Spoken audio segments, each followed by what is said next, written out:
7,615 pounds. We got a big double living room slide Hornet. Just came in here at Haylet RV of Coldwater, Michigan. They just upgraded here, left the old girl behind. Had a ton of stuff packed into this thing. They had the new camper and the old camper packed door to door, swapping them over. That's usually a good sign. That tends to indicate people who, you know, actively maintain things. And in point of fact, other than maybe just needing a bath, I don't see anything in this that scares me. Definitely was not roughed up, so to speak. It also looks like it was kept away from the worst of the sun, because in this period, at the age of this thing's construction, just a defect that was very widespread in the industry was very cheap decals that would peel and fade and curl and whatnot, and I don't see any signature of that here, so this doesn't appear that it's suffered from any of those problems. Looking around it, I don't see anywhere where there's like failing seals or anything like that. Little bit of sun damage on that decal right there, so that tells me that this is probably the side of the RV that got the worst of the sun exposure. Overall, seems to be pretty well kept and well maintained. It doesn't look like the spare tires ever touched the ground. Always a positive feature. Because, you know, not only does that mean that you've got a good spare tire waiting for you, but when a spare tire hits the ground, it's usually for a reason. You had a flat. Flat tires can be catastrophically damaging to an RV. So, although I don't talk about that very often, seeing a non-damaged spare tire is a very positive feature for a lot of reasons.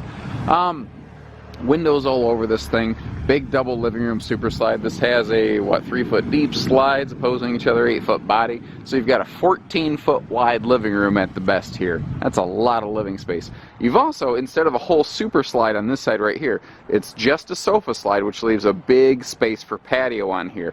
Now I just keyed into something. I just noticed something. They had this girl skirted.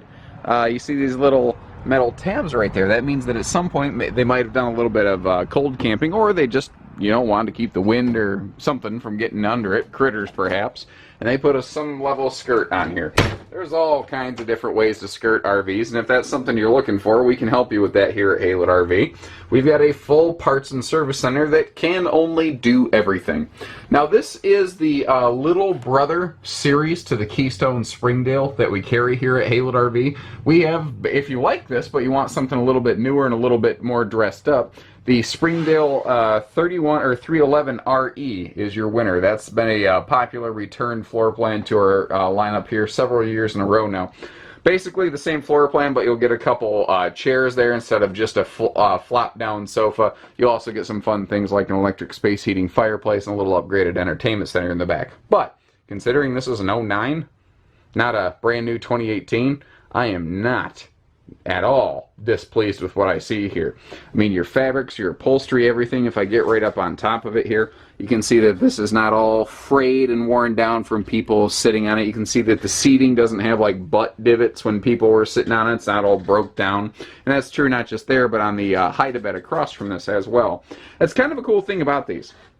I've always felt this is a good, obviously, couples camping floor plan is the whole point of this thing.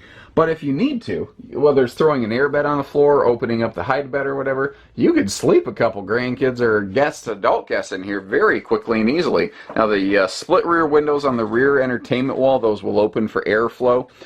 Your slide side windows on this are for viewing only, but that's why you have all of these opposing cross breeze windows and the slides that oppose one another.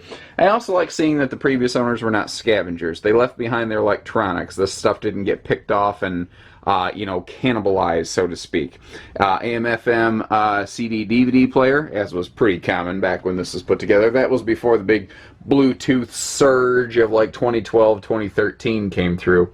Another thing I like about this floor plan is it's very accessible when the slides are closed. When the slides are closed, you can still get to that dinette. You can still get to the kitchen. You can get to the refrigerator, the bathroom, the bedroom. So this is a very park-friendly floor plan, but it's also still, actually, a very traveling-friendly floor plan. It's also an easy floor plan to leave closed up and be able to like get in and out of it to pack it up or grab stuff real quick. Now, this has an interesting split kitchen. This is actually, interestingly, a larger upgraded 8 cubic foot fridge freezer, which you wouldn't normally expect to find in a more simple class like this, but obviously someone's like, I'm going to have this for park use, I want the biggest fridge I can put into it. Good pantry space right next to it too. Never a bad thing. I've never heard someone say, there's too much pantry space in this RV. Doesn't exist. A little extra countertop kick up here when you need it, and this has just a massive set of sinks. Normally, that's the big sink in a camper. This, I mean, it has like 50% more sink space than a normal trailer, so that's not all bad there. Good overhead storage. I love the big kitchen breeze window too. Apparently somebody liked, quick cheap dinners on the fly. Good old hot and ready Little Caesars pizza.